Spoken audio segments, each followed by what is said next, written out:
Picture this. It's a Saturday afternoon. Someone walks into a big box electronics store, Best Buy, maybe Costco, and they already know what they want. They've done the research, or they think they have. They watched a few YouTube videos, skimmed a Reddit thread, maybe scrolled through some Amazon reviews on their phone the night before.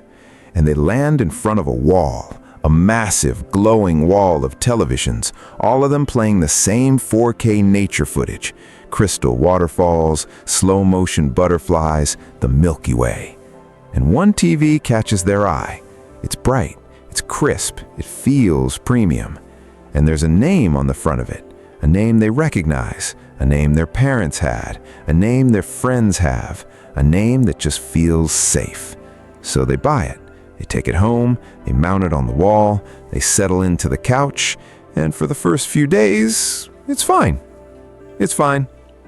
But that word, fine, is where the quiet disappointment begins. Not in a dramatic way, not rage, return it tomorrow disappointment.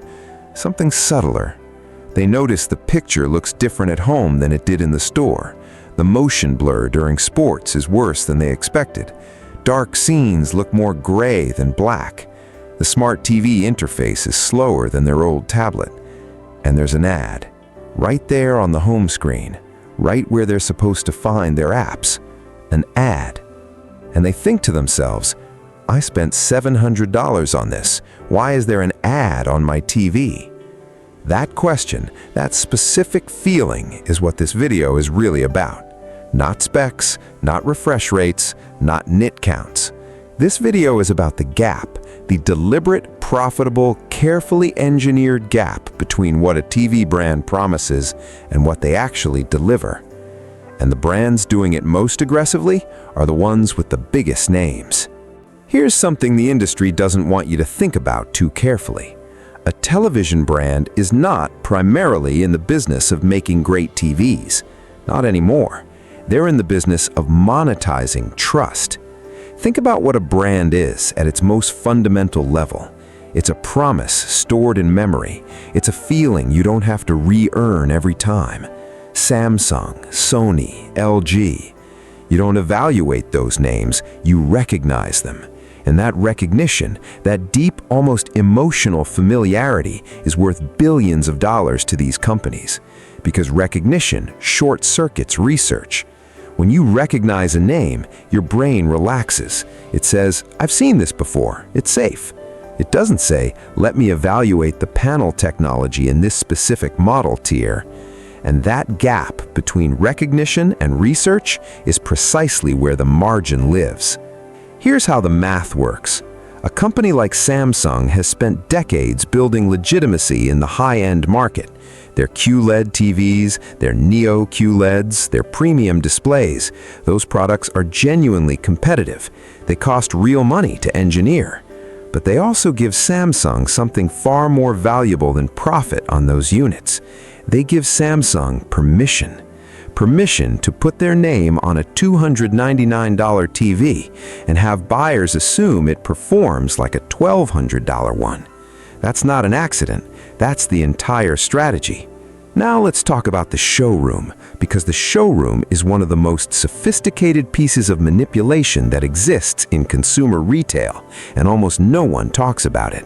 Walk into any electronics store and look at how the TVs are displayed. They're all on. They're all running demo footage. They're all set to the most aggressive picture modes, vivid, dynamic, brilliant. Modes that crank brightness, saturation, and sharpness to inhuman levels. And under those lights, everything looks incredible. A $400 TV looks like a $1,200 TV when it's surrounded by bright lights, running footage specifically designed to make it look its best, displayed at a height where you're slightly craning your neck, a posture, by the way, that psychologically signals importance. You go home, you put the TV at eye level, you watch regular cable or Netflix or sports, and suddenly the magic is gone. The brightness that looked so impressive in the store is now blinding your living room. The color looked rich in the showroom. Now it looks oversaturated, almost fake. And the TV you thought would transform your experience is just a screen. Let's go one level deeper, because there's another layer to this that almost no one talks about. It's called spec sheet inflation, and it is the language of modern consumer manipulation. Take HDR, high dynamic range. It sounds technical, it sounds impressive, and real HDR, the kind you get on a premium display, is impressive. But most budget TVs advertise as HDR is technically just HDR compatible, meaning it can receive an HDR signal. It cannot actually display that signal the way it was intended, because true HDR requires peak brightness levels, typically 600 to 1000 nits or more, along with local dimming precision and wide color gamut. Most entry-tier TVs from major brands peak out at 200, maybe 300 nits. They label it HDR, they market it as HDR, and most buyers have no idea they're looking at something that's technically receiving an HDR signal and then displaying it like it's SDR. The label is accurate in the narrowest possible sense. The implication is a lie. This is what happens at scale when marketing teams get hold of a technical feature and strip away everything except the label. So if all of this is happening, if the showrooms are lit to deceive, if the spec sheets are engineered to mislead, if the brand names are being leveraged to sell weaker hardware, why do people keep buying it? The answer isn't ignorance. Most people who get burned by a TV purchase aren't uninformed, they're misinformed. There's a difference. They watched content, they did research. They just did research that was shaped, quietly, invisibly, by the same marketing infrastructure that's selling them the product. Think about how most buyers approach a TV purchase. They search Best TV 2026. They find a YouTube video. That video has been optimized to rank for that exact search. That video may or may not have had the TV loaned to them by the manufacturer. The review may be genuine, or it may be surrounded by a product ecosystem that makes genuine criticism feel risky. Not every reviewer is compromised, but every reviewer is operating inside a system that rewards access, and access flows towards favorable coverage. So the buyer watches the review. The reviewer says the TV is great value. The buyer feels validated. The brain says, I've done the research, I'm safe. And then the purchase happens, and then the quiet disappointment begins. There's another factor here that doesn't get talked about enough: brand memory. We form impressions of brands at specific points in time, and those impressions become fixed. If you bought a Sony in 2009 and it lasted 12 years, you remember that. That memory becomes your permanent data point for Sony. But that product was made in a completely different era, under different leadership, with different supply chain pressures, for a different market. Sony in 2009 was not making televisions the way Sony makes them today. But your brain doesn't timestamp memories that way. The feeling of Sony is quality doesn't expire. It just sits there, durable, confident, and increasingly inaccurate. And the brand knows this. They count on it. Every year that a legacy brand doesn't lose your trust is another year they can pull slightly more margin out of products that are slightly less exceptional than the ones that earned your trust in the first place. And then there's the smart TV ecosystem problem. This is the one that's evolved the most aggressively in recent years, and it's the dimension that most buyers are least prepared for. Because when you buy a TV today, you're not just buying a display, you're choosing a platform, an operating system, a data relationship. And for certain brands, especially those that built their identity around affordability, that platform has become the primary product. The TV is the delivery mechanism. You are the inventory. Your viewing habits, your purchase behavior, your demographic signals, all of it flows back into advertising infrastructure that monetizes your attention long after the sale is complete.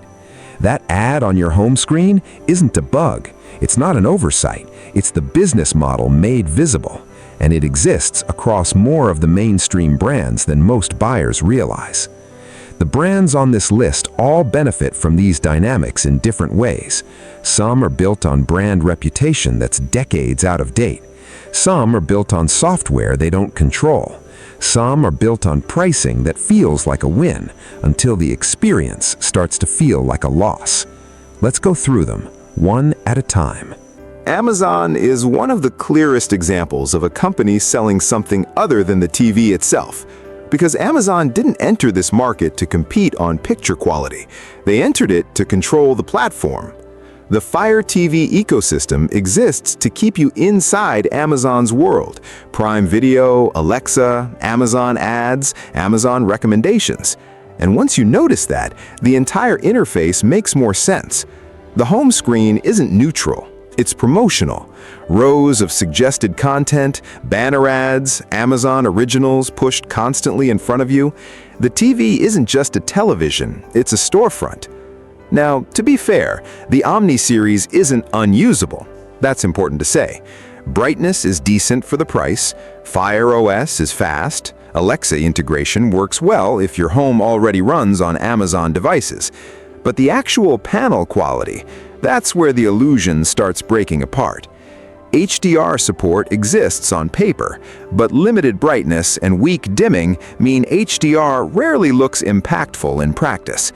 Dark scenes flatten, highlights lose intensity, and in bright rooms, the image struggles much faster than better TVs at the same price. The 4 series is even more revealing, because once you strip away the ecosystem, what you're left with is a very average budget panel wrapped inside one of the most aggressive content ecosystems in tech. And that's really the point. The TV is the entry ticket. Your attention is the product. Skip it if you want a neutral interface, better long-term picture quality, or a TV that feels built around your experience instead of Amazon's. Roku earned its reputation honestly. That's what makes this one tricky. For years, Roku devices were the easy recommendation. Simple interface, fast performance, every streaming app, no learning curve.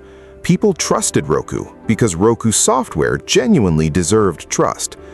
Then, Roku started making TVs, and buyers assumed the hardware would match the reputation of the platform. It doesn't. The Roku OS is still excellent, fast, clean, easy to live with. But the panels underneath these TVs don't compete particularly well at their price, especially the Plus series. That's the trap, because the pricing suggests premium adjacent performance, while the actual image quality lands much closer to mid-range. Brightness is acceptable, contrast is acceptable, motion handling is acceptable, but nothing about it stands out once you compare it directly to similarly priced TCL or Hisense models. And that matters because Roku's greatest strength, the operating system, isn't exclusive to Roku TVs. You can buy a better television from another company and still get the Roku experience. That's the paradox. The software reputation is carrying hardware that doesn't fully justify the price attached to it. Skip it if picture quality matters as much as platform simplicity. Because Roku's software is excellent, Roku's TVs are just average. LG created one of the strongest reputations in modern television. LG OLED changed the industry. Perfect blacks, pixel-level lighting control, some of the best consumer displays ever made. And that reputation is real. The problem is what happens when buyers see the same LG logo on a $400 television, because a part of the brain automatically connects them. LG OLED, LG quality, LG picture. The UQ75 and UT70 are not those TVs. These are standard LED LCD panels built for the lower end of the market. No OLED, limited dimming, average brightness, basic backlighting. Nothing catastrophic, but nothing remotely close to the premium image quality people associate with the LG name. And that gap between expectation and reality is where the disappointment starts, especially because competitors at similar prices, particularly TCL and Hisense, are offering mini LED hardware that produces visibly stronger contrast and HDR performance. The LG branding creates confidence. The hardware doesn't fully support it. And that's what makes this category dangerous, because LG absolutely makes phenomenal televisions, just not these ones. Skip it if you're buying based on LG's OLED reputation, expecting anything close to that experience. Because at this tier, you're paying more for the name than the panel. Sony's reputation was built on processing, not marketing, not brightness numbers, processing. Sony's premium TVs look natural in a way a lot of competitors still struggle to replicate. Motion feels cleaner, upscaling feels smarter, the image feels less artificial. That reputation was earned. But the entry-tier Sony models, the X80L and X77L, don't contain the hardware that built that reputation. No cognitive processor XR. Which means the thing people are actually paying extra for on high-end Sony TVs isn't really present here. What you're left with instead is a competent TV priced like a premium one. The picture is fine, Google TV is good, build quality is respectable.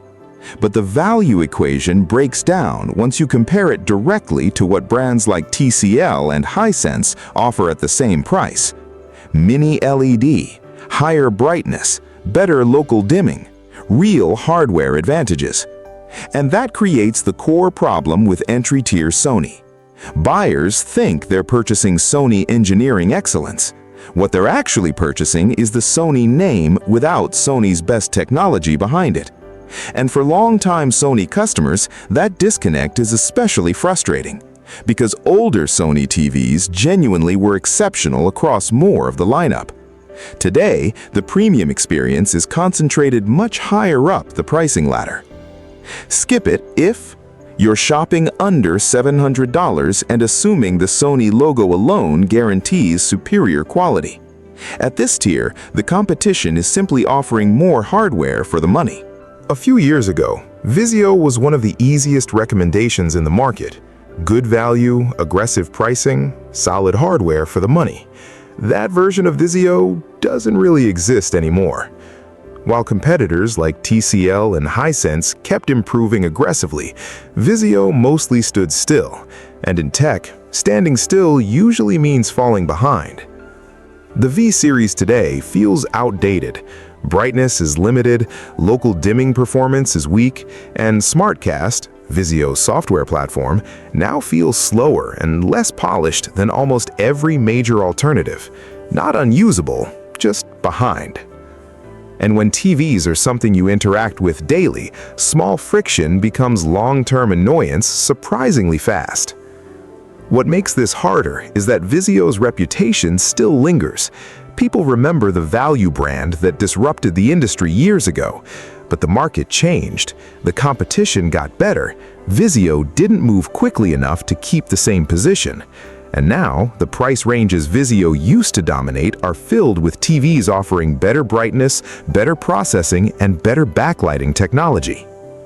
Skip it if you're shopping in the mid-budget range hoping for the old best value Vizio experience. That value now exists somewhere else. There's nothing wrong with buying a cheap TV. Sometimes budget is budget. That's reality.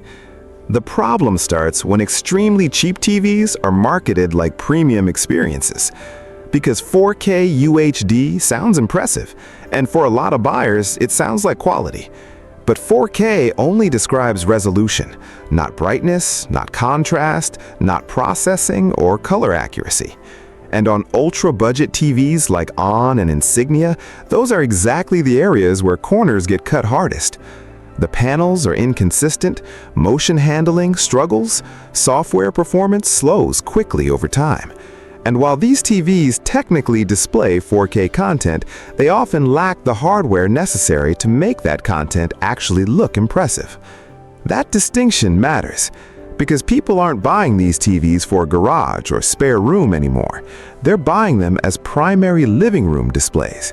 And that's where the disappointment starts catching up, especially long-term, because cheaper hardware usually ages faster. Slower software, worse panel consistency, more noticeable performance issues after a year or two. Skip it if this is your main TV and you expect to still enjoy using it several years from now, because low price alone does not automatically equal value. So after all these brands, what actually matters? 3 things.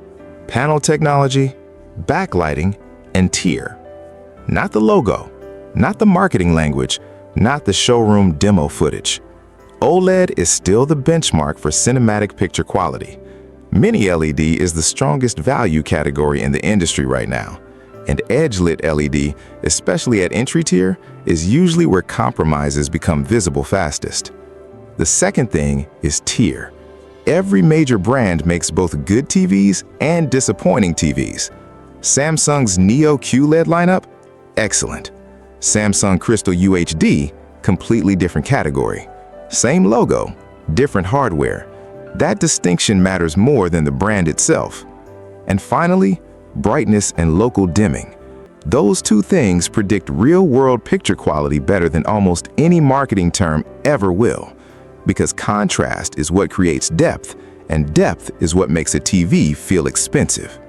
Everything else is packaging. None of these companies are stupid. They know exactly what they're doing. They understand brand memory, showroom psychology, spec sheet marketing, and they understand that most buyers won't realize the compromises until the TV is already sitting in their living room. That's the entire game. But once you understand how the game works, the marketing starts losing power. You stop shopping for logos, you start shopping for hardware. And that single shift saves people hundreds of dollars every single year. Because the goal isn't buying the most expensive TV, it's buying the right one. And those are not always the same thing.